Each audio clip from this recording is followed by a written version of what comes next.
Bismillahirrahmanirrahim. Assalamualaikum warahmatullahi wabarakatuh. Di sini kami dari kelompok 2 akan menjelaskan tentang teori penciptaan bumi dengan saya Fadilah NIM 0041 dan nanti akan dilanjutkan oleh Mbak Dil Fadliyah.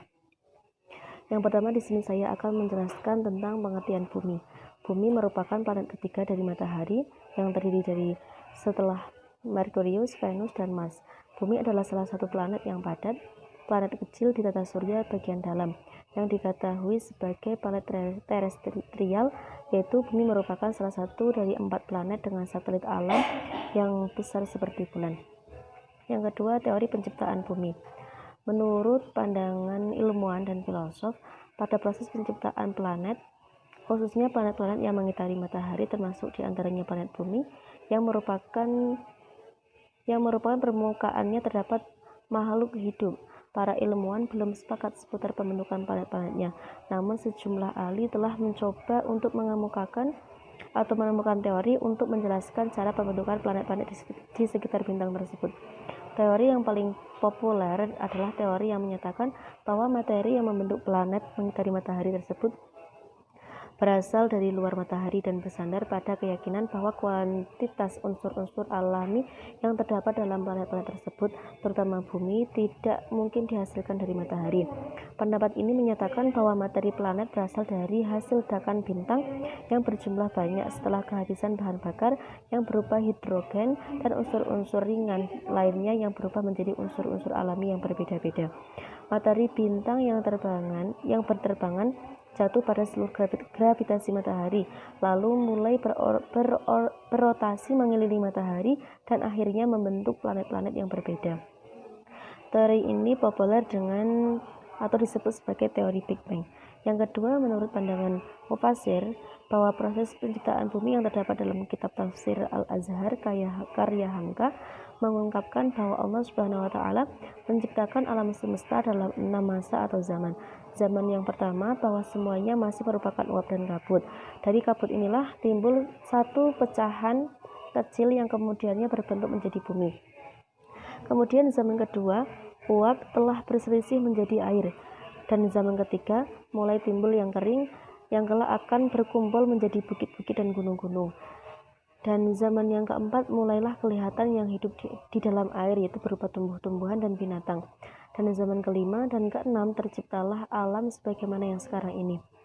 Menurut para ahli ilmuwan atau saintis, telah banyak yang meneliti, mengetahui, kemudian menjelaskan tentang 6 masa tahapan pembentukan alam hingga sempurna seperti sekarang ini, mulai dari Big Bang atau dentuman besar dari singularity sampai terbentuknya tata surya atau planet-planet sekarang. Namun para ahli masih berbeda-beda dalam memberi tahapan-tahapan atau periode tersebut. Dengan demikian, para ahli ilmu pengetahuan ruang angkasa berusaha menggabungkan konsep 6 penciptaan langit dan bumi dengan firman Allah yang terdapat dalam Quran Surat An-Nazi'at ayat 27 sampai 33 yang berbunyi, Bismillahirrahmanirrahim. Ha'antum asyadu khalqan amis sama'u banaha rafa'a samkaha fasawwaha wa aghtasha lailaha wa akhraja duhaha wal arda ba'da dhalika dahaha akhraja minha ma'aha wa mar'aha wal jibala awsaha mata'an lakum wa li'an'amikum, yang artinya, apakah kalian yang lebih sulit penciptaannya ataukah langit? Allah telah membangunnya, Dia meninggikan bangunannya, lalu menyempurnakan, dan Dia menjadikan malamnya gelap gulita dan menjadikan siangnya terang benderang. Dan bumi sesudah itu dihamparkannya, Ia memancarkan darinya mata airnya dan menumbuhkan tumbuh-tumbuhan, dan gunung-gunung dipancarkannya dengan teguh. Semua itu untuk kesenangan kalian dan untuk binatang-binatang ternakmu. Demikian beberapa proses tahapan penciptaan alam menurut mufassir dan saintis, yang mana pendapat mereka bukanlah pada pemikiran spekulatif semata, tetapi berdasarkan empiris eksperimental yang dapat dikaji ulang. Dengan demikian, ketepatan informasi yang dilahirkan Al-Quran sebagai kitab petunjuk yang dapat membawa jiwa manusia dekat kepada Tuhannya sebagai pencipta tunggal alam semesta, dan sebagai bukti bahwa informasi-informasi yang berasal dari Al-Quran tidak mungkin bertentangan dengan temuan sains. Bahkan sains ini dapat dijadikan sebagai saksi atas kebenaran-kebenaran informasi Al-Quran.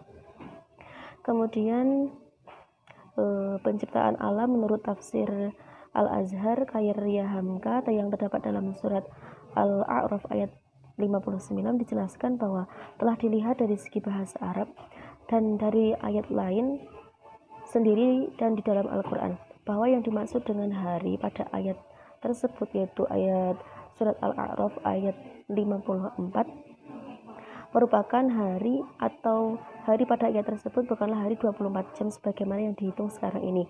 Sehari semalam sekarang ini adalah edaran bumi mengitari atau mengelilingi matahari. Namun sehari yang dimaksud dalam Al-Quran ini yaitu sehari di sisi Allah Subhanahu wa taala. Dalam Quran surat Al-Hajj ayat 47 dan Quran surat As-Sajdah ayat 5 dijelaskan bahwa ada bilangan hari, satu hari di sisi Allah sama dengan 1000 tahun hitungan kita sebagai manusia. Sedang 1000 tahun kita ialah 1000 kali dikali 365 hari kita.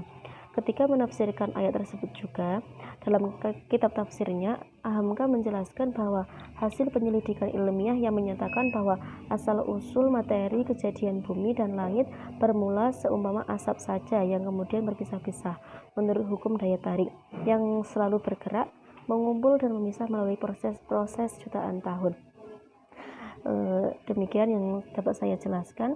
Kemudian nanti akan dijelaskan tentang proses penciptaan bumi yang terdapat dalam surat Fussilat oleh Mbak Zulfadriyah. Kurang lebihnya mohon maaf. Wassalamualaikum warahmatullahi wabarakatuh. Penciptaan bumi dalam 2 masa. Penciptaan bumi juga terjadi dalam 2 masa pula. Allah mengisyaratkan hal ini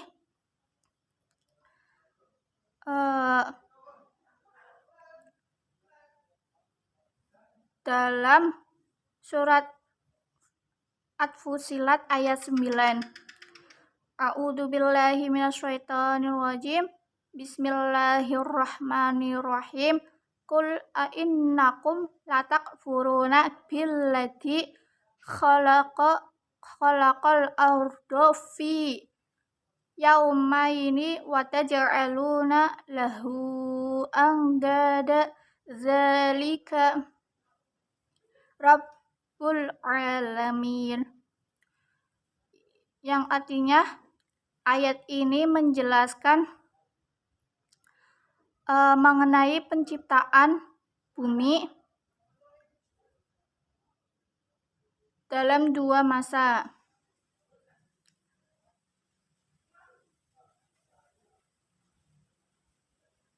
Dua hari ini diawali ketika pemanasan mengakibatkan radioaktif sehingga menyebabkan proton bumi meleleh dan bahan-bahan yang berat masuk ke dalam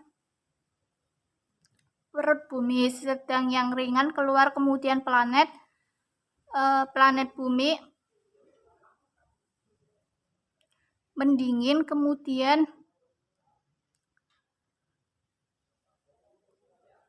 sekitar miliaran tahun bumi mulai terbentuk seperti yang kita lihat saat ini.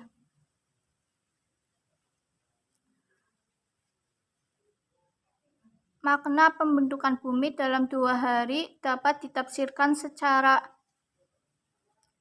ilmiah bahwa pembentukan bumi dalam 2 masa, yakni masa pertama sekitar 4,6 miliar tahun yang lalu, awan, debu, dan gas yang mengapung mulai mengecil. Materi pusat awan itu mengumpul menjadi matahari. Kemudian butiran-butiran debu itu saling melakukan penciptaan si bumi dalam 2 masa. Setelah Allah menciptakan bumi dalam 2 masa, setelah itu Allah menciptakan makhluk-makhluk lain yang akan mengisi bumi. Tujuan dari penciptaan isi bumi ini adalah untuk memperindah bumi dengan gunung-gunung, tumbuh-tumbuhan, serta hal-hal lain yang dibutuhkan manusia dan makhluk lainnya, dijelaskan dalam surat Al-Fussilat ayat 10. A'udzubillahi minasyaitonirrajim. Bismillahirrahmanirrahim. Wa ja'ala fiha rawasiya man qawaqiha wa baraka fiha wa qadara fiha aqwatiya fi arba'ati ayyami sawa alisailin. Artinya, dan Dia menciptakan di bumi itu gunung-gunung yang Dia memberkahinya, dan Dia menentukan padanya kadar makanan-makanan atau penghuninya dalam 4 masa. Penjelasan itu sebagai jawaban bagi orang-orang yang bertanya. Para mufasir berbeda pandangan mengenai pemahaman 6 masa yang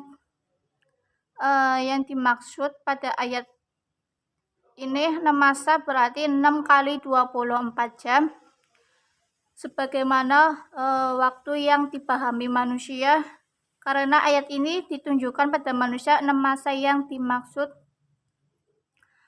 adalah masa perhitungan menurut Allah, sebagaimana dalam Al-Quran disebutkan bahwa sesungguhnya di sisi Tuhanmu adalah 1000 tahun menurut perhitungan kami.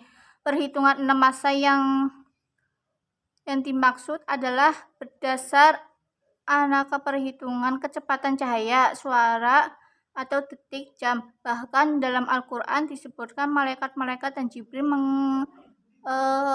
menghadap kepadanya dalam sehari yang kadarnya 50.000 tahun. Ini menunjukkan bahwa ada pelaku yang lebih cepat untuk menempuh jarak tertentu yang dalam fisika konsep ini disebutkan dengan relatifan waktu.